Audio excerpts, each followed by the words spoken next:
it's time to sit back and relax with your favorite drink and listen.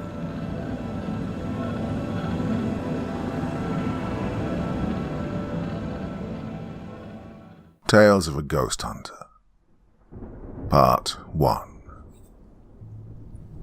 I'm an amateur ghost hunter and have been since early 2000. In the last 5 years, myself and 3 friends have investigated numerous haunted places, from homes to bridges to graveyards to battlefields, with varying results and experiences. I'm going to share with you part of what I consider to be one of our best investigations, and the only time we've encountered what I can seriously call a dangerous ghost. First, I need to tell you in advance, despite some talk of photography in this post, there are no pictures. And there are several reasons for this. First, I can't post images. Second, I'm not the one that keeps the photograph archives. And, most important, I offer my word in writing to every client we investigate for that I will not release any information or pictures that could in any way pinpoint the location of the investigation to their home. Believe me, most of these people have a hard enough time living normal lives without intrusions from the media, thrill seekers, crackpots, or scam psychics. Now, in case you're wondering, I'm half thrill seeker, half crackpot. And to further protect privacy, I've changed all names involved in this, except for those of the 4 ghost hunters. Well, let me introduce you to them. I'm Josh, currently 25 years old, earning a degree in criminal justice with agonizing slowness, while I ghost hunt on the weekends. For the first 3 of my ghost hunting years, I did computer work for the Department of Defense. Now I work for a document imaging and archiving company. The degree and the jobs are both just to get me by until I can make my living as a full-time writer, which has always been my dream. Next we have Sarah, 26-year-old and a business major. I met her online back in 1997, and we started hanging out. She was a so-called friends with benefits for a while, but that just sort of stopped happening, and we managed to get out of it while remaining friends, with very little effort or heartache really. I don't think we were very compatible that way. She has brown hair and eyes and is very attractive. She was also the first to take me up on my ghost hunting offer back in 2000. Then there's Kevin and Jenna, fraternal twins who are now both 24. They share features such as hair and eye color, black and hazel respectively, and had similar noses as well, rather large, but I can't say that in front of Jenna. You could easily guess they're brother and sister, but you might not realize they're twins. They've been very close to each other their whole lives. Kevin's a business major as well. Jenna does history and she's sort of out there, but not in an irritating way. No, she's just very new agey, spiritual and open-minded. Well, both were eager to join me in my new hobby and signed on about a month after Sarah. Now, we had several investigations before the one I'm about to relate to you.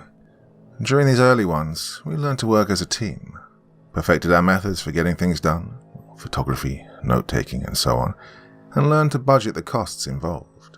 Gas, food, and batteries, well, they're all expensive. You end up spending way more on batteries than you might think. Oh, more on that later. We also had plenty of time to get used to being tense but bored. Well, most sessions we don't see, hear, or feel anything out of the ordinary. And a little time to get used to being fucking scared. Well, no matter how well prepared you think you are, you're not ready when something happens.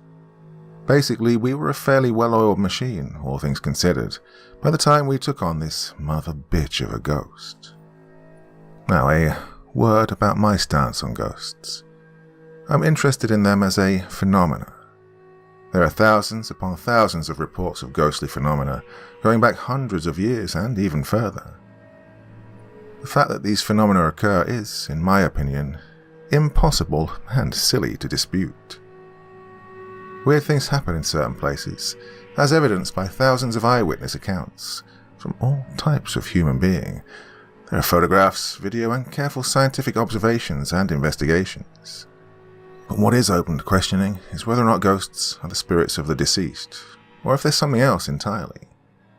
I personally believe there are multiple causes, because I've encountered multiple types of ghosts. I do believe some phenomena are caused by the spirits or souls of the dead, I believe that others are caused by a massive build-up of emotional energy that lingers after the source is gone. Still others, I think, are caused by, well, layman's terms, I don't know how else to put this, a wrinkle in time. These are the ghosts that do the same thing over and over again, perhaps only at certain times of the day or month or year, and completely ignore everything around them. Other phenomena, I believe, are caused by intelligent, aware entities that are not deceased because they've never lived on this earth as a human. It's elemental spirits or demons. And then we have things like poltergeists, which are not usually spirits but rather are reputed to be psychokinetic energy from a living human, usually a young male or female with some repressed emotions. So basically, there's a whole lot of shit about ghosts that humanity doesn't understand yet. And my team of hunters is not specifically trying to answer any of these questions. Our mission is to observe and record, nothing more, and we do it out of fascination and a love for being creeped out. And we don't charge for our work. It costs the people we visit nothing more than the occasional raided fridge, and we don't even do that often since our investigations usually occur long after dinner time, and we're usually too nervous to snack much. Anyway, enough philosophy. On to the investigation. The Night of the Blue-Palmed Pervert. My family moved up here to Northern Virginia in 1993. My parents came up for a week to go house hunting and dragged me along against my will because I was still a kid. House hunting bored me so much I didn't go with them most days, choosing to stay in the hotel where we had cable TV and there was a pool and a small arcade. One day they came back and my mum told me about a house they'd visited out in the boonies that she refused to even consider living in because she felt that there was something wrong with the house, particularly the basement. She wouldn't even go down there to look around, though my dad did, and he says he felt nothing out of the ordinary. Well, I was intrigued, but eventually forgot about it. We ended up taking a house in the country not far from the one they'd looked at. Well, in 2001, with my ghost hunting hobby firmly established, I remembered the house and asked my mum if she could remember exactly where it was. We lived pretty close to it, and she occasionally drove past it on her way to the town of Culpeper, which we visited rarely, preferring Warrenton as it was much closer and less country-fried, so she had no trouble giving me directions and a description. I figured I'd drive up there and see if anyone lived in it, and if they did, see if I could talk to them about the place. Well, I was afraid it'd be empty because if it was, I wouldn't be able to investigate it. Well, I was dead set against doing anything illegal that might endanger my hobby, so breaking and entering a house that was still up for sale was out of the question. I was lucky though, the place was inhabited. After a year of ghost hunting, I'd gotten pretty good at speaking with strangers and making them feel like they could talk to me. Small talk inevitably turned to my job and my schooling, and hearing that I worked for the Department of Defense and that I was studying criminal justice probably played to my advantage with some people. Surely if the government would let me into high-security places, they could trust me with a ghost story. To keep this from getting too long, and it's already going to be, here's the skinny. The house was owned by a 63-year-old man who I'll call Woody here. He was an ex-Marine and teacher, and had recently retired, and his wife had recently passed away. He looked a lot like Sarge from Survivor, only with less hair and heftier. He knew something wasn't quite right in this house. More importantly, he seemed to have a genuine interest in ghosts, and he seemed lonely. Didn't take much more than a promise to cause no damage to the property, and to keep the investigation on the down low, to get him to agree to let us sit up with him one night to see what happened. The four of us set out for Woody's house with the usual gear and plan of action. We'd planned to start the ghost hunt after dark, but Woody insisted we show up at around 4 p.m, several hours prior to sunset. Between us we had 4 cameras, 2 film and 2 digital, and 2 tape recorders for interviewing witnesses and general recording during the actual hunt. We each had a notebook with which to record thoughts, feelings, observations, and to take notes. We had plenty of water, a first aid kit, 2 cell phones, and we all had pepper spray. A lot of the sites we visited were fairly isolated, and you can never be sure who you'll run into. We didn't usually bother with more scientific instruments. We didn't have anything to gauge temperature with, mostly because our experiences had showed us that if the temperature was going to drop due to the presence of a ghost, we wouldn't need any fucking instruments to tell. We'd be shivering. Oh, one side note about the tape recorders. We'd tried EVP before, which is where you leave a tape recorder running in some quiet part of the house, hoping a spirit will talk and you'll capture his voice. Well, EVP is bullshit, guys. I know there have been some threads about it here, but it's crap. We rarely try it anymore. I'm convinced that most ghosts don't talk. The ones that can will do so quite loudly, although it's usually shrieking or screaming and not words, and have no need to whisper into tape recorders. Well, the house stood alone and angry-looking in the middle of a treeless field. The next nearest home was about 100 yards away, over a slope and on the other side of a grove of trees in the distance.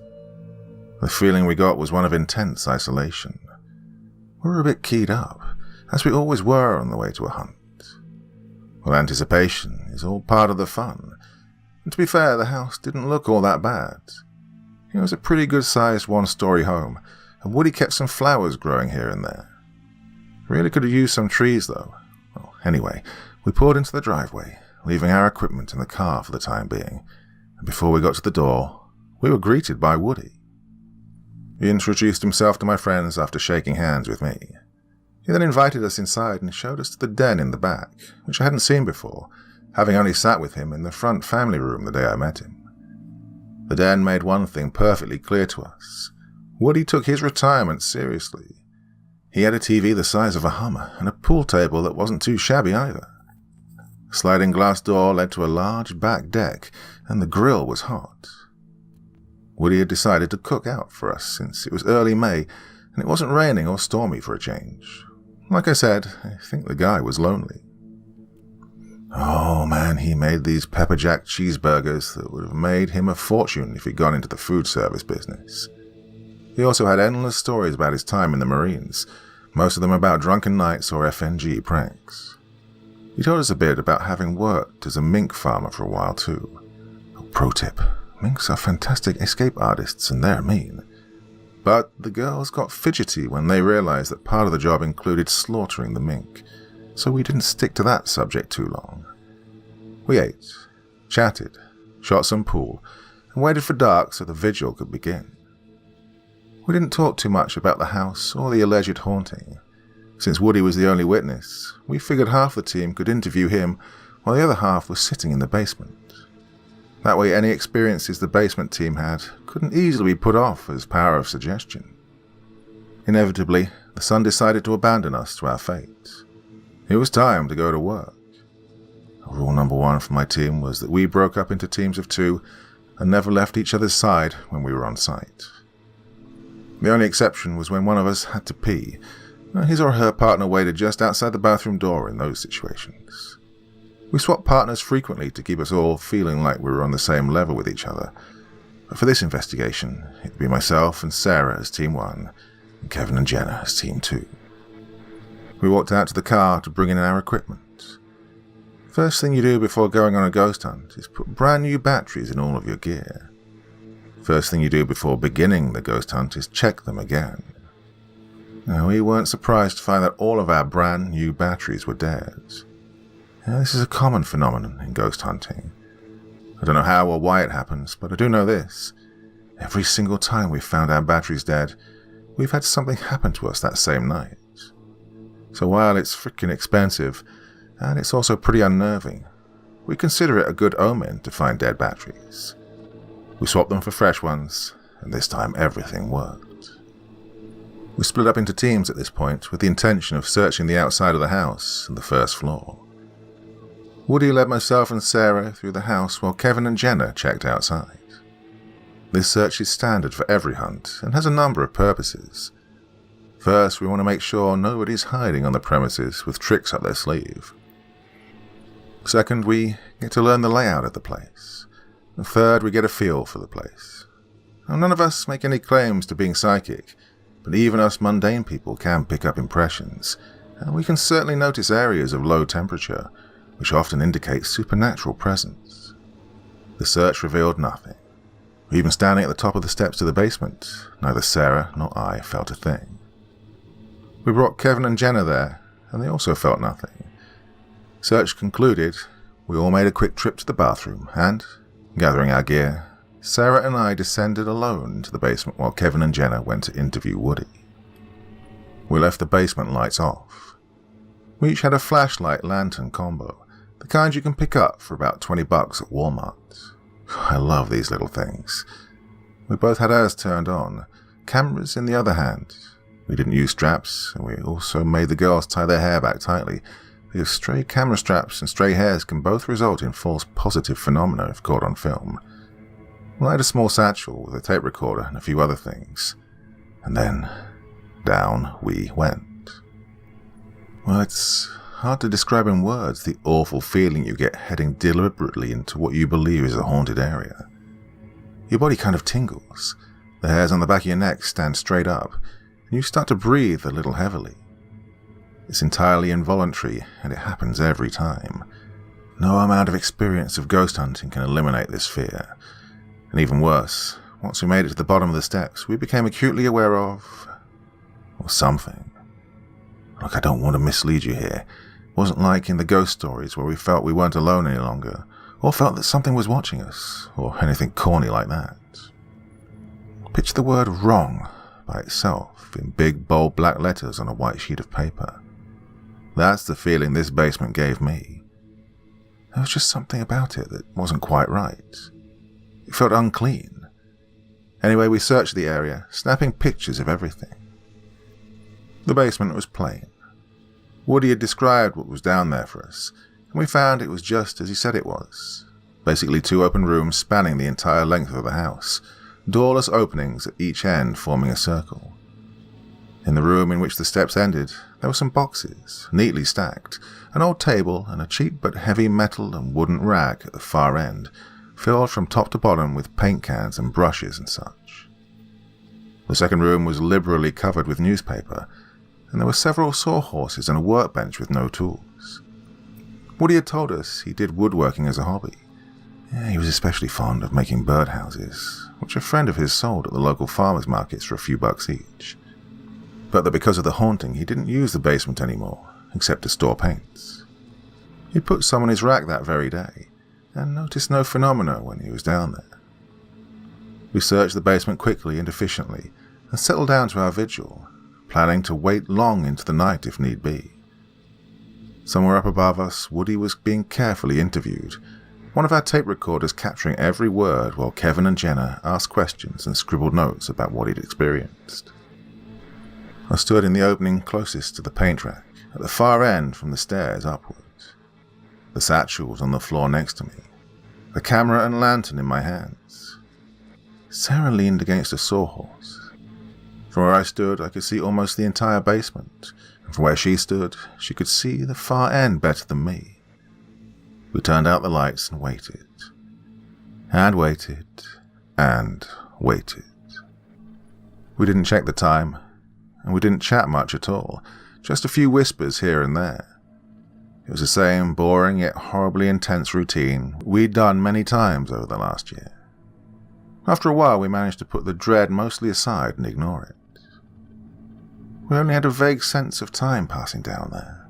As I said, we weren't checking watches or anything, but we'd sat for what turned out to be 4 hours when we noticed a faint tapping sound, like 2 pork prongs clicking together, coming from the base of the center wall in about the exact center of the basement. Immediately our lanterns blazed to life and illuminated the area. It continued, despite the challenging glare of our lights. It seemed to be mocking us. We were thoroughly creeped by this point, but also very excited. We snapped a lot of pictures, both at the tapping origin and all around us. The sound was coming from the bare wall. There were no objects, no pipes, no nothing that we saw that could be making that noise. We whispered briefly, discussing what we wanted to do. I tried to start our tape recorder, and fuck me if the batteries hadn't died again. I told Sarah and asked her if she wanted to leave. Well, she hesitated, but said that she'd stay. so I decided to stay too. Really, there wasn't much question we were going to stay. This is what we wanted after all. But damned if I was just going to sit there and listen to that tapping. It took a lot of freaking nerve to turn my back on that sound. But I wanted to keep busy, so with the lights on, I took to reading the labels of the paint cans on the rack. There must have been 40 of them, every colour of the rainbow, some cans with words like additives and textures, and a few very subtly different shades of what looked to me like the same colour, and anyway, I was pretty swept up in the thrill of educating myself about what kind of paint Woody liked. That was when I heard Sarah give a little gasp and curse. I whirled around, expecting to see a smirking red devil with a pitchfork impaling my girly girl. But instead, I saw that she'd been pacing the floor around the sawhorses and the workbench, and had torn her hands badly across the side of her thigh on a poorly hammered nail.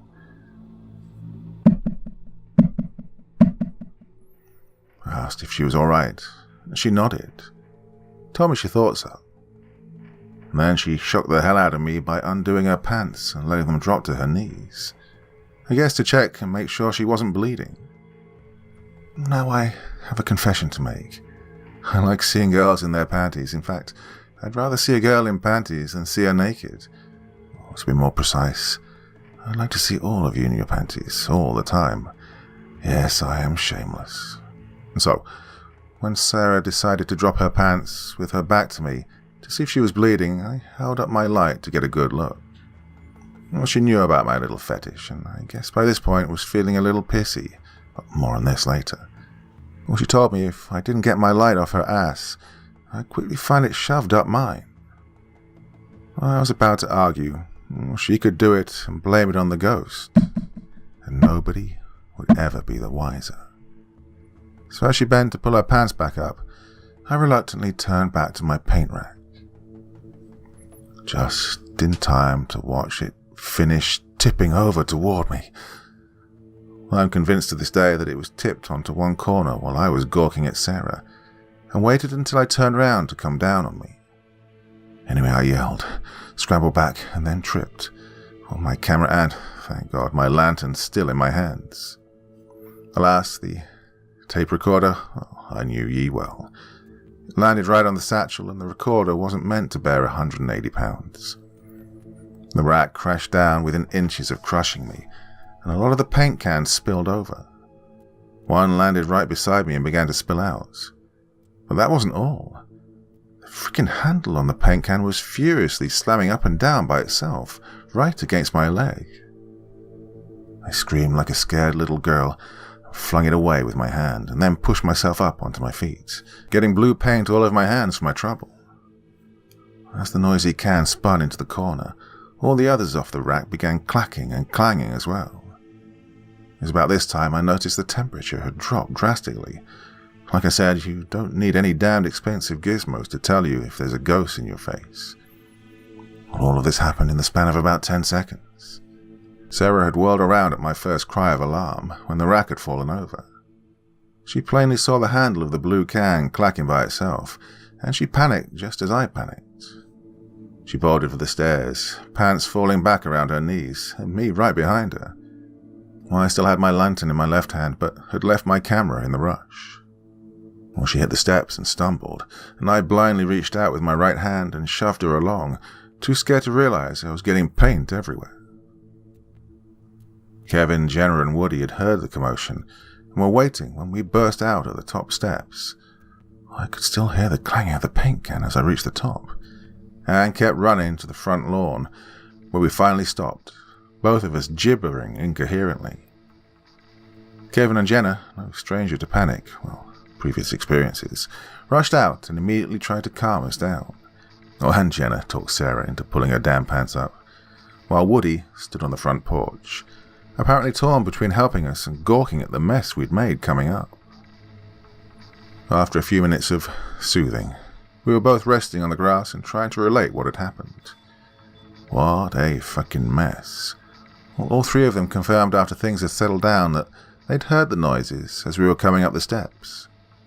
Unfortunately, nobody knew precisely when they stopped, because we were all outside. I apologized to Woody for getting paint all over his basement and stairs, and dripping it on his floor. He took it all in his stride. He actually had a bit of a grin on his face once he realized we were all okay, and told me not to worry about the mess. It was probably the most excitement the old guy had had in quite a while. Kevin and Jenna went down, reluctantly, to retrieve my camera and the satchel.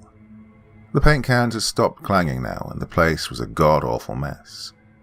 But there was nothing supernatural going on when they went down, and they made the usual jokes about us losing our nerve and not being cut out for this game, just trying to lighten the mood. Sarah and I didn't find any humour in this. I was badly shaken by the rack tipping over. This was a big rack with a lot of heavy paint cans, and I'd probably barely escaped serious injury. Sarah was even worse. We couldn't coax her back into the house, and so we gathered our cameras, our lanterns, notebooks, and one remaining tape recorder, and said goodnight to Woody after promising to get in touch and see about doing another vigil. The next morning we went out to breakfast and a debriefing. It's always easier to analyze what had happened in daylight after some usually restless sleep. The pictures would be developed shortly, and there was always the hope we might have caught something.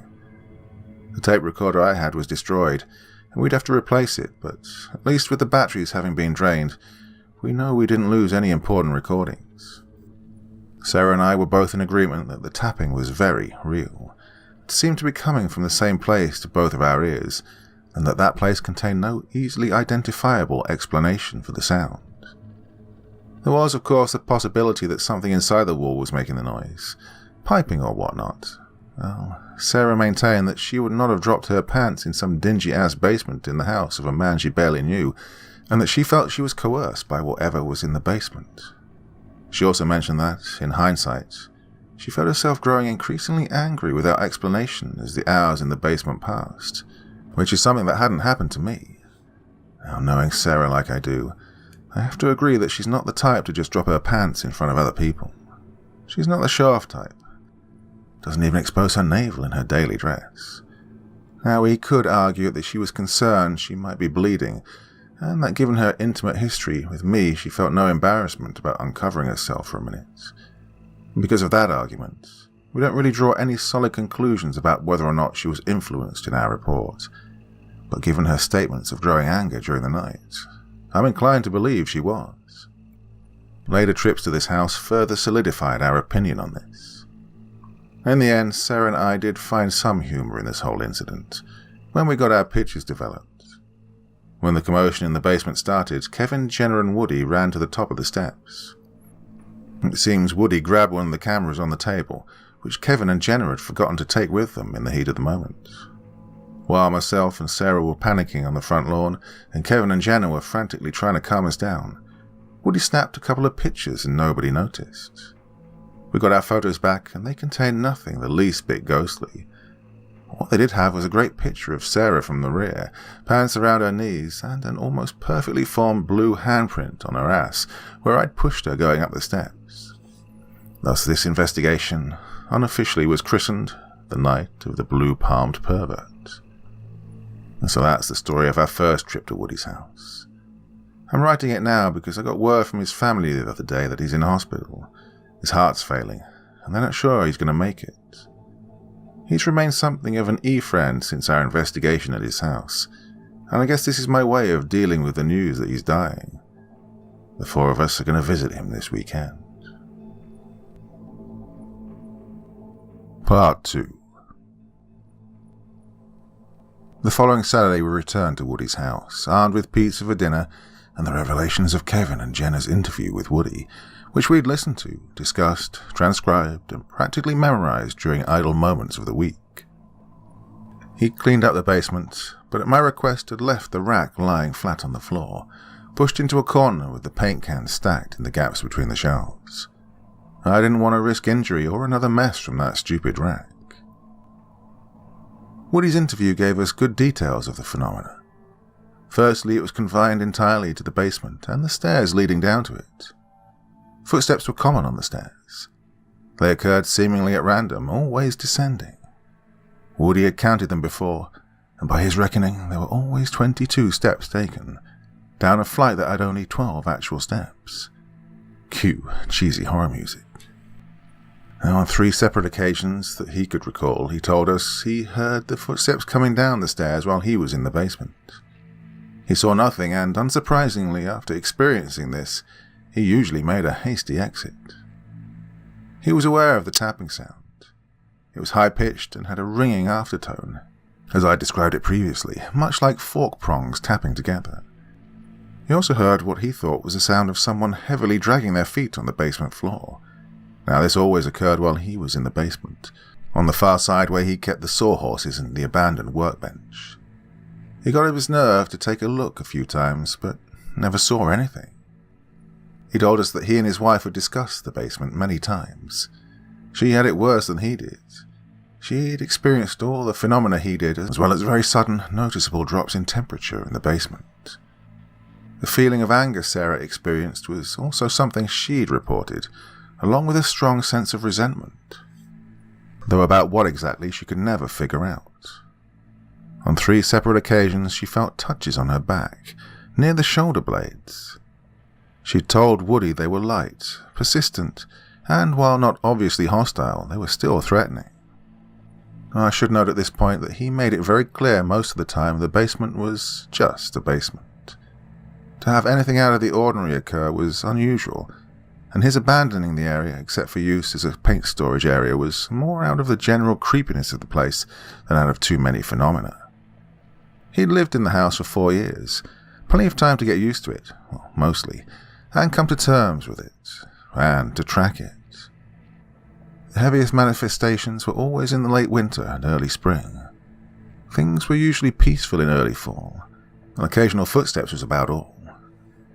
Anyway, that's the gist of the interview. Dinner concluded, we chatted about the house, the interview, the week before, and our expectations for this visit.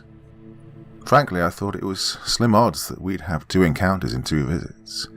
But it was early spring, and once again, when we went to the car for our gear, we found our batteries were drained. Kevin and Jenna wanted to go down into the basement on this trip. Sarah wasn't eager to go down there again, and I didn't want to leave her alone with Woody, so I decided I'd stay up top with her. We searched the house just before nightfall, taking pictures and making sure we were alone and that nothing was out of the ordinary. When it was good and dark, and after a quick trip to the restroom, they went down. What follows now is based on their stories and writings. I didn't see any of this myself. Upon their descent, Jenna was immediately aware of the negative vibes. I've said before that she was very open-minded and had a spiritualist bent. I think she was much more perceptive and aware of this sort of thing than the rest of us. Well, she began to feel irritated almost immediately. Kevin felt nothing beside the usual tension one feels on a ghost hunt. I quickly searched the basement. I'd asked them to take a good look at the sawhorses to try and find the nail that Sarah had tore her pants on, and to take some pictures from all angles. I'd love to be able to say that they didn't find any badly hammered nails and that something else must have caused it. But this is reality, even if a bit surreal, and there was a nail on one of the horses that could have easily resulted in a tear at about mid-thigh. Well, that taken care of, they examined in detail the spot where the tapping sound had come from on the previous visit. They knocked on the wall, and it seemed quite solid. They felt the ground and the ceiling, both normal temperatures, no vibrations. It was just a wall. Kevin decided to stand near the bottom of the stairs. After interviewing Woody, he thought they might be a focal point of the haunting. He also wanted to stay far away from the rack, even with it lying on the floor. Jenna took up position on a sawhorse, much as Sarah had done, but only after pushing the one with the bad nail into an angle where she couldn't possibly bump into it. And so, their lights went out, and they waited. Sarah and I passed our time with Woody. We didn't watch TV or shoot pool because we didn't want to make any noises that the other team might misinterpret. Well, he mostly spun yarns from his Marine days. He had 1,000,000 of them and was just the coolest old guy ever. Anyway, the hours passed for us, probably much quicker than for poor Kevin and Jenna. About 2 hours into the vigil, they heard the tapping sound begin. It was very faint, and from the same spot as the last time. Once again, lighting the room showed nothing, nor did the pictures they took, and as it was faint and intermittent, after a while they found the courage to turn off the lights and sit in the dark again.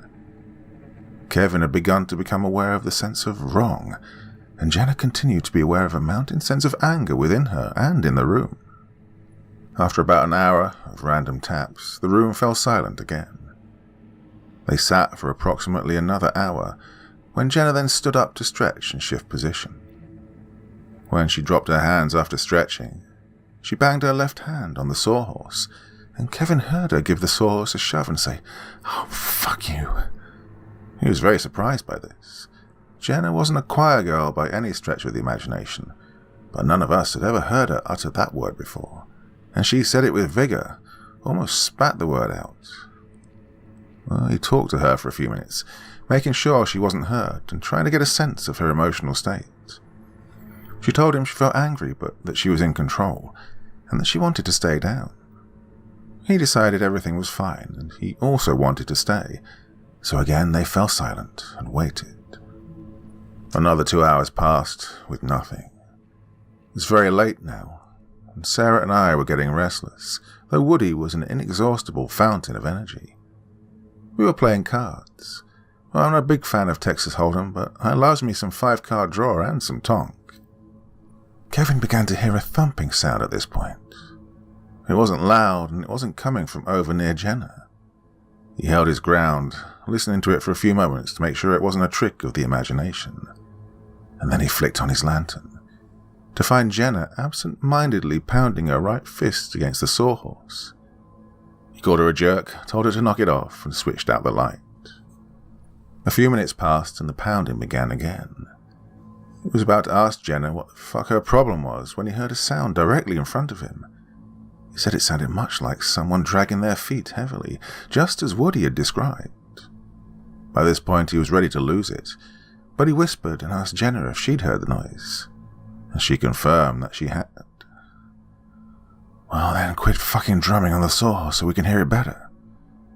"Yeah, sorry," she said. Well, the drumming stopped, but the dragging continued.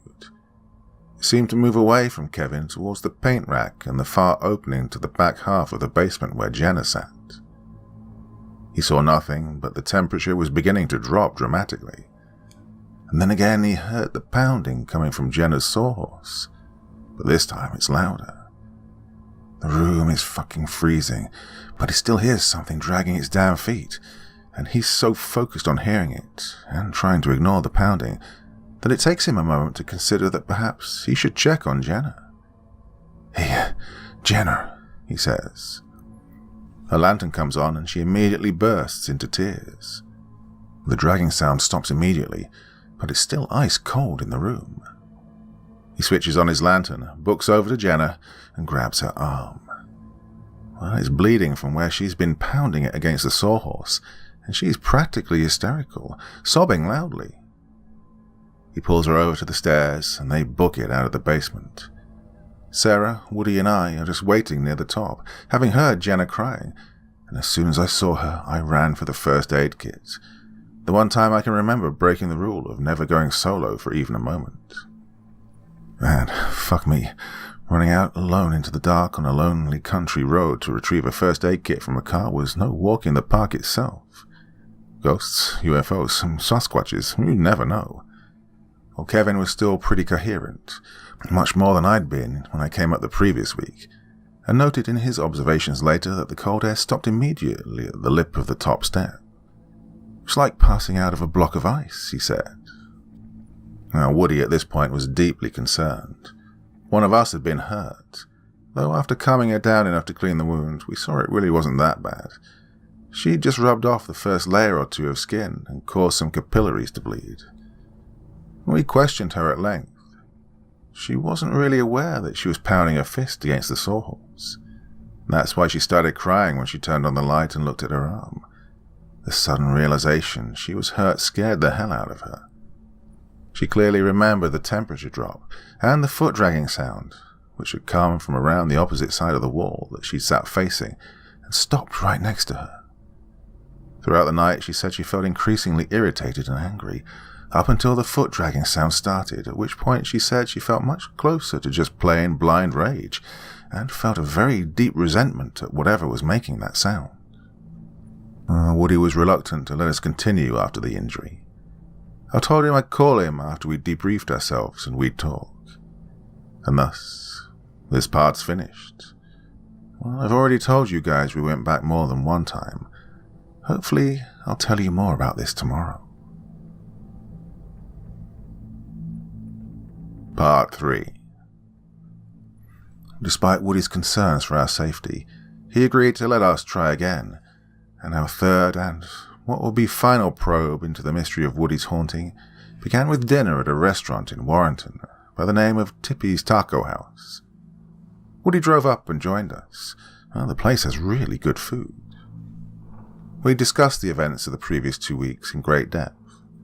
It was plain to all of us that whatever we were dealing with had a particular affinity for females, and we were willing to take Woody at his word when he said the phenomena was heaviest in the early spring. Certainly we hadn't been disappointed thus far. Attempts had been made to research the property prior to Woody's ownership. Well, it was indicated that the house that currently stood was at least the second time the site had been built on, probably more than that. We had no evidence of a death or anything heinous having occurred there, however. Basically, a dead end. So we just sat down and put logic to work. What had happened in this area over the past 100 years? Well, our first thought, of course, was the Civil War.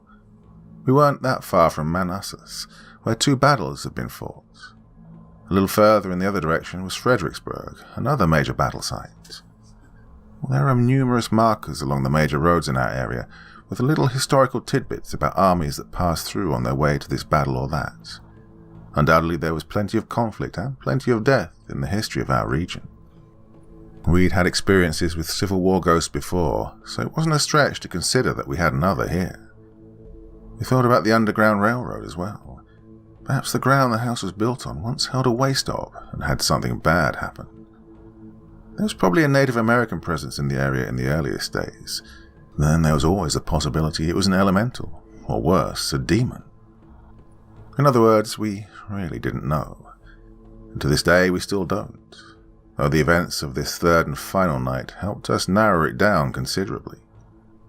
Kevin and I tried to convince the girls that they weren't going down this time.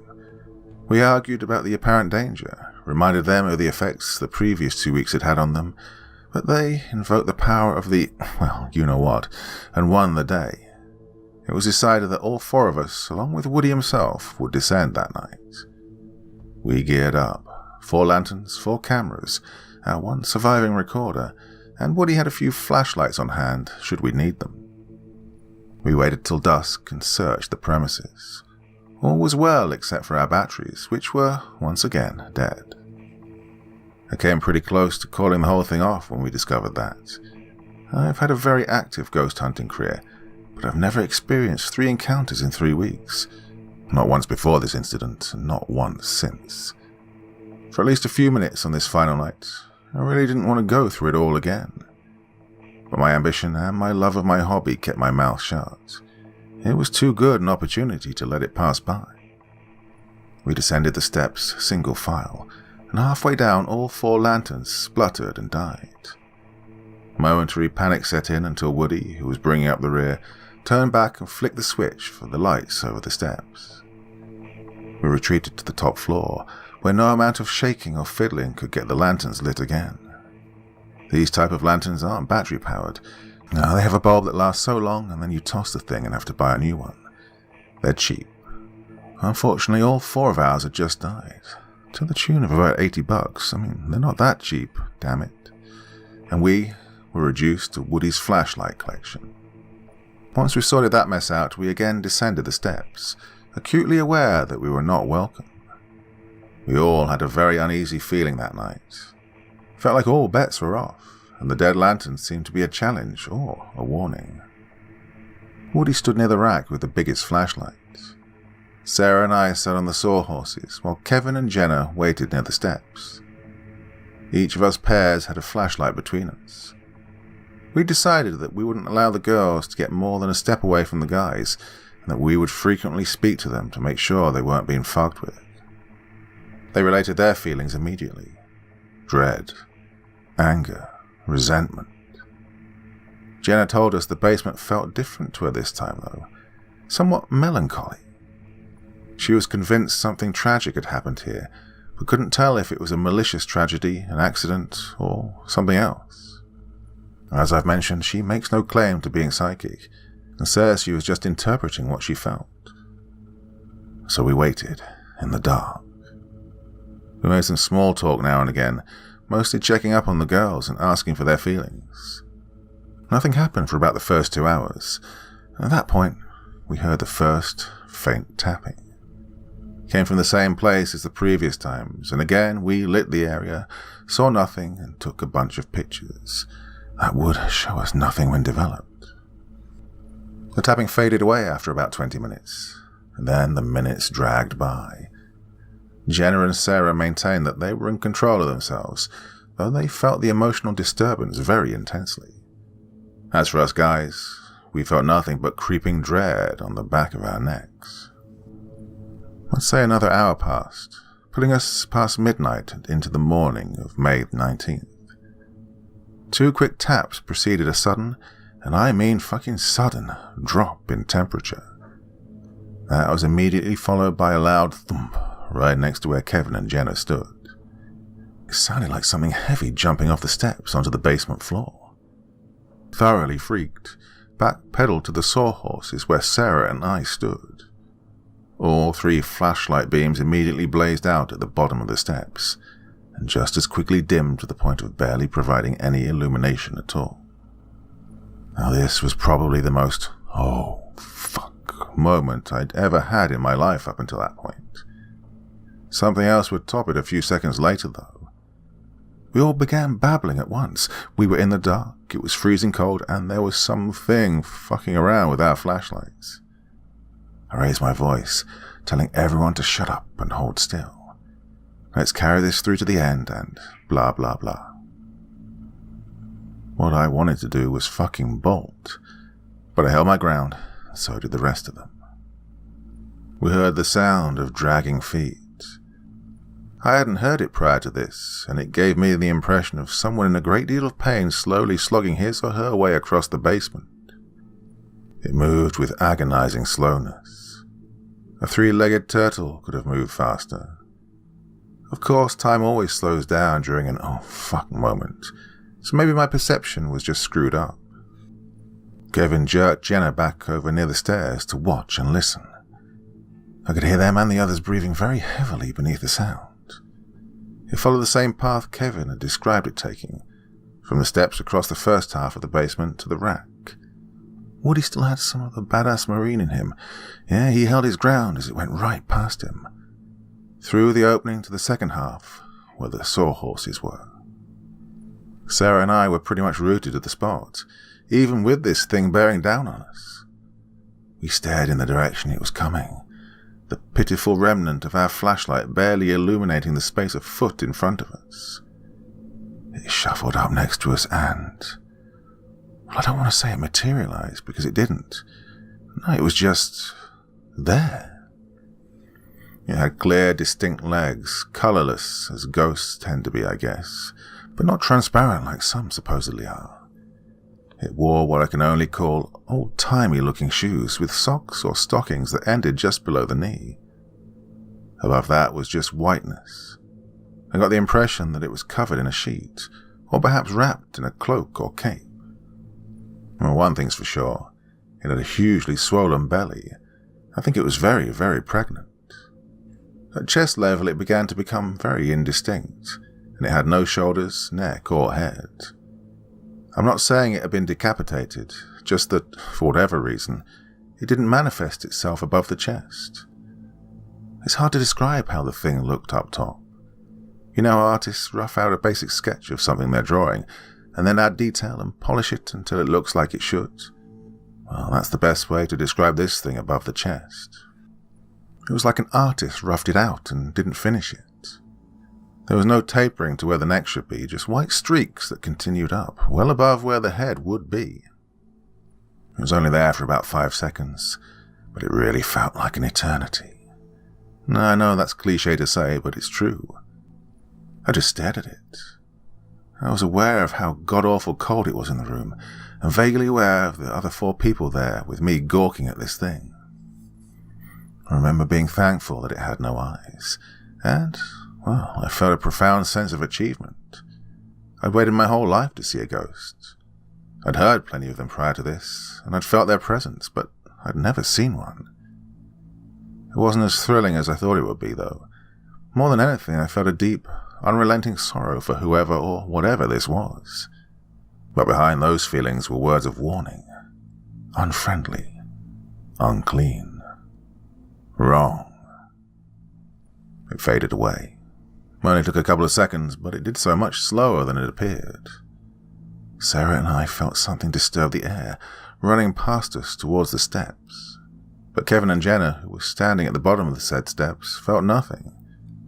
When it was gone, our lights blazed back to full brightness, and we fucking panicked like we'd never panicked before. It played out much like the first night, except this time nobody had their heads together enough to calm the rest of us down. We ended up on the front lawn, panting and trembling, but slowly we regained control of ourselves. I think we all wanted to talk it over, but we kept it short, preferring to stick to our rule of waiting until the next morning after some sleep and breakfast to debrief ourselves and start work on our official report. It was about 1:30 on the morning of the 19th when we left Woody's house. He told us he'd be okay alone. Well, he's a tough old bastard and knew there was nothing wrong with the house besides the basement. So we all went home and fell asleep. Now, there are some suggestions most ghost hunters make to people who are interested in trying out for the first time. Talk to the ghosts. Sounds silly, but what you're supposed to do when you arrive on site is explain to the ghosts who you are, what you're doing there, and politely ask them to allow their pictures to be taken. Or you're also supposed to make it very clear to them when you leave that they are not permitted to follow you home, and that they must remain where they are in the name of Jesus or whoever you wish to invoke. Despite the cheesiness of it, our team does that before and after every hunt. Well, I'm not convinced it works, though. I woke up at about 4 a.m. that same night. My TV had switched on by itself. A few minutes later, my phone rang. Sarah, in a panic, her TV had done likewise. The next morning, we confirmed the same thing had happened to Kevin and Jenna, but not to Woody. And every frickin' May 19th since, my TV has turned itself on at some point during the night while I sleep. Same thing happens to the rest of my team. I switch it off and go back to bed. Nothing else the least bit paranormal has ever happened to me outside of my ghost hunts, but, well, I think you can understand that given the apparently hostile nature of the ghosts we were dealing with, I don't like it. Well, such are the risks of ghost hunting, I guess. Conclusions and interpretations. The next morning we gathered at a little country restaurant, accurately named Town and Country, complete with a sign boldly proclaiming Best in Food. They had the best blueberry muffins in the world, were one of the few places I knew that always served grits, and there was a picture at the register of the owner standing outside the restaurant next to Michael Jordan, who stopped in sometimes on his way through the area. And Woody joined us. We wanted his input too. We were all pretty tired, but elated. We'd seen the holy grail of ghost hunting, a fucking scary apparition. But what was it? Well, we really don't know. One of the letdowns of ghost hunting is that there are no convenient wrap-ups at the end that explain everything. Ghost hunting is a mindfuck. Still, we looked at everything we had and tried to make sense of it. In addition to our other attempts at researching the history of the place, Woody had the contact information of the man who'd sold him the house. He still had it mainly because he was somewhat anal about filing everything, and he continued to get mail addressed to this guy for some time after he'd moved. He got in touch with him and asked about any weird experiences. The guy claims he never saw or heard anything out of the ordinary, but admitted that he didn't use the basement for much besides storage and rarely went down there. His wife, on the other hand, disliked the basement immensely, and flat out refused to allow her daughter to go down there at any time. We tried to press for an interview, but the man declined on his wife's sake. So we had confirmation then that we weren't the first to experience something down there, but we were going to miss out on the details. Yeah, pretty frustrating, but you get used to it in this hobby. Bottom line is our research really didn't get us very far, and we were forced to come up with an explanation based almost entirely on our experiences. Anyway, on to the team's conclusions. Here are our thoughts on all of the phenomena. The tapping sound, seemed to come from nowhere, was high-pitched and metallic, and was always the first thing heard each night. It also seemed to be an indication that the ghost was gearing up for the night's activities, or testing us to see how easily we'd freak.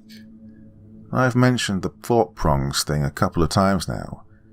Jenna suggested not forks, but maybe a scalpel on a surgical tray. Yeah, fuck you, Jenna, fuck you very much. Not knowing what was inside the wall of the house at the point the tapping sound came from, we had to accept the fact that it wasn't necessarily supernatural, but we all suspected that it was. The footsteps on the stairs. The team never actually heard anything on the stairs, but footsteps are probably the most common haunting phenomena, so we had no reason to doubt Woody's report here. The fact that he counted 22 steps on a 12-step staircase indicates to me that the ghost was descending stairs that used to be on the property, and therefore haunted whatever home or building existed here before Woody's place was built.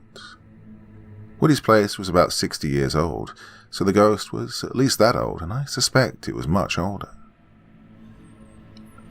The dragging sound. We all heard it. Jenna and Kevin heard it on 2 separate nights. It started at the bottom of the steps, continued to the far end of the basement, and looped around into the second room, stopping at the middle where the sawhorses were. No doubt in any of our minds that it was a supernatural manifestation. We really didn't pay the sawhorses as much attention as we should have. We thought the staircase was a natural focal point, but in hindsight the haunting seemed to be heavily focused on the spot in the room where the sawhorses rested. The touching experienced by Woody's wife. I think it's perfectly clear that this thing focused its energy on females. The fact that the apparition appeared pregnant makes me think it was itself female. Whether it loved them or hated them is debatable, though it's easy to say hate because of the negative emotions it impressed upon the girls.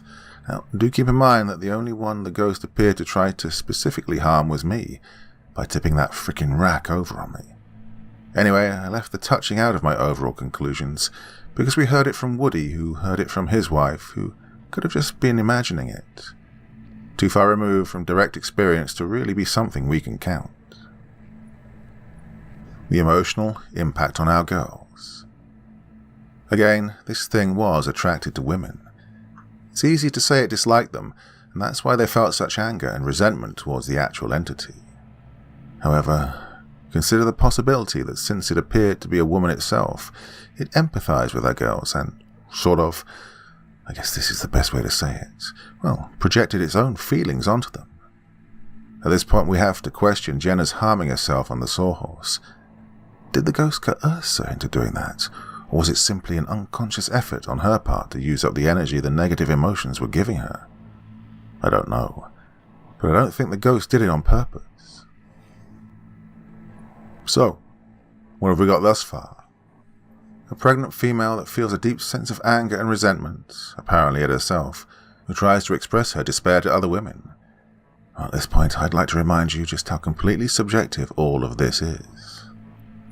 Well, some poltergeist phenomena. That rack didn't tip over by accident. This means we have a ghost that's capable of manipulating the physical environment, which, by the way, in my opinion, pretty much rules out the wrinkle-in-time ghosts I mentioned in my original post. They tend not to do such things. It's natural to assume that ghosts can do this at will, and that they do it on purpose. I think it's equally likely that they do it entirely by accident, and that it's simply undirected psychokinetic energy given off by their presence. Thus, it's impossible to determine if it was a malicious ghost, though it was clearly a dangerous one. possible awareness. Again, I believe it projected its emotions onto our girls, and thus, we assume, knew they were there. It also seemed to openly challenge us on the third night by taking our lanterns out of play before we even got down the damn steps. If you accept the fact that it tipped the rack over, and that it did it on purpose, then it's natural to assume it knew I was standing there and was trying to harm me. Taking all of that into consideration, plus the fact that it's possibly visited us all once a year ever since, and probably will again here in about 2 months, I believe it was aware of us. The apparition.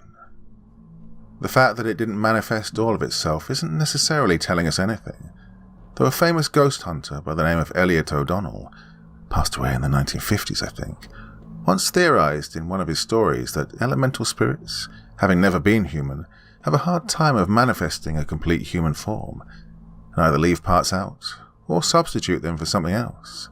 Now in his story, the ghost was an elemental that took the form of a woman but with a pig's face. Anyway, that's an interesting side note, but I don't think this was an elemental or demon, so I don't think it applies here. It's rare to see a completely formed apparition anyway. Pregnancy. The fact that it appeared pregnant, I believe, is extremely significant.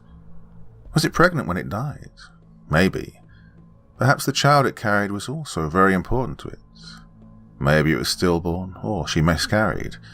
For whatever reason, pregnancy and, if you want to do a bit of interpretation, fertility and maybe female strength, were important to this ghost, and I believe strongly that something unresolved having to do with the child is the cause for the haunting in the first place, which makes it quite sad when you think about it. The seasonal manifestation.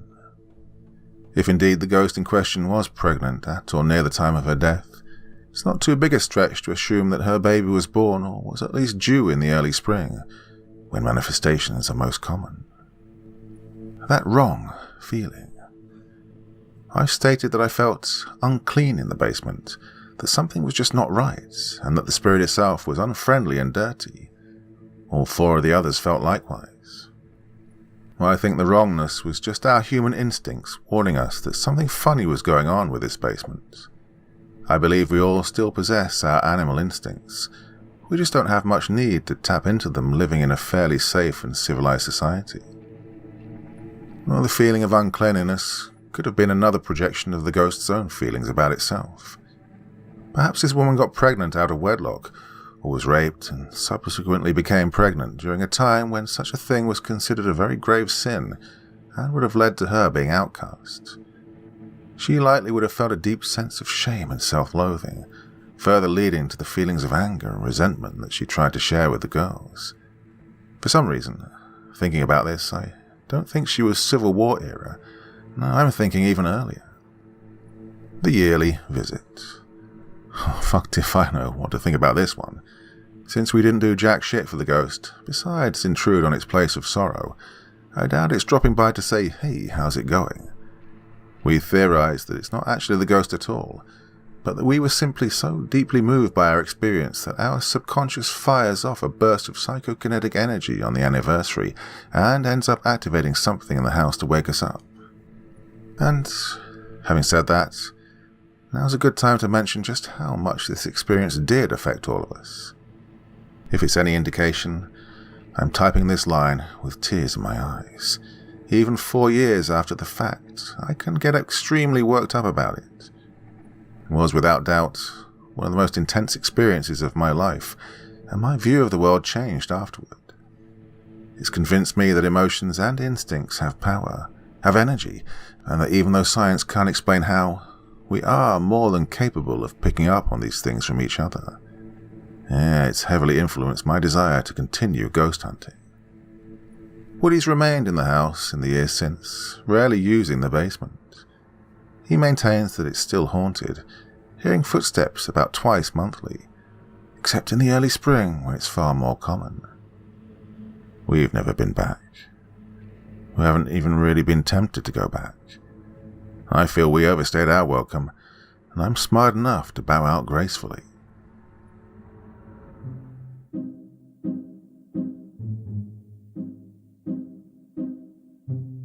Well, there you go, my dear friends. Haven't done a good old-fashioned ghost hunting story for I don't know how long. Really enjoyed that one. Pretty cool. Yeah, I said I wasn't going to be doing a long story tonight after yesterday's hour marathon, but, well, it just kind of happened, didn't it? So here we go. Yeah, something really awesome lined up for Wednesday. Something I was going to do tonight, and I was going to put off. Anyway, so, yeah, another longer one tonight, and something good coming on Wednesday. Having a day off tomorrow. I think I deserve it. Well, my dear friends, hope you enjoyed that one. Till the next time, very, very sweet dreams, and bye-bye.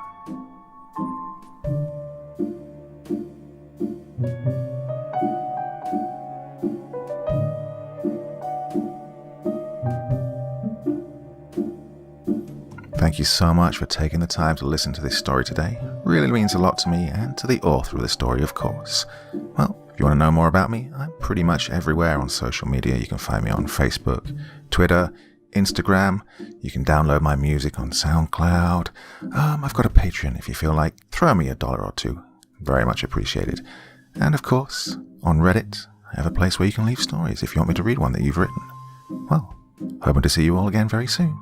Till then, sweet dreams, and bye-bye.